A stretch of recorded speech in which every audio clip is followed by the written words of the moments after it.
وإذ استسقى موسى لقومه فقلنا اضرب بعصاك الحجر فانفجرت منه 12 عينا قد علم كل أناس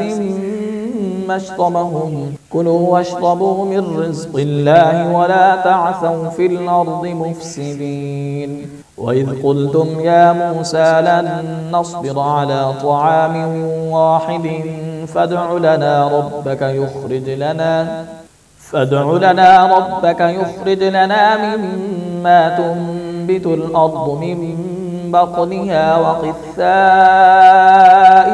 وفومها وعدسها وبصلها قال أتستبدلون الذي هو أدنى بالذي هو خير اهبطوا مصرا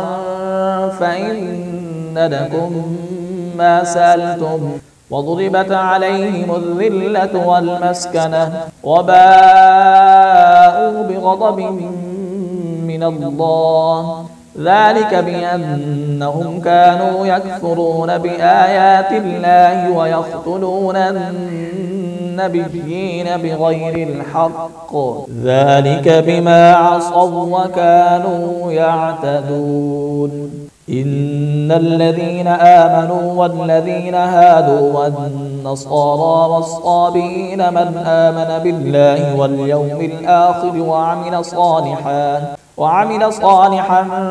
فلهم أجرهم عند ربهم ولا خوف عليهم ولا هم يحزنون وإذ أخذنا ميثاقكم ورفعنا فوقكم الطور خذوا ما آتيناكم بقوة واذكروا ما فيه لعلكم تتقون ثم توليتم من بعد ذلك فلولا فضل الله عليكم ورحمته لكنتم من الخاسرين ولقد علمتم الذين اعتدوا منكم في السبت فقلنا لهم كونوا قردة خاسئين فجعلناها نكالا لما بين يديها وما خلفها وموعظة للمتقين وإذ قال موسى لقومه إن الله يأمركم أن تذبحوا بقرة قالوا أتتخذنا هزوا قال أعوذ بالله أن أكون من الجاهلين قالوا ادع لنا ربك يبين لنا ما هي قال إنه يقول إنها بقرة لا فارغ ولا بكر عوان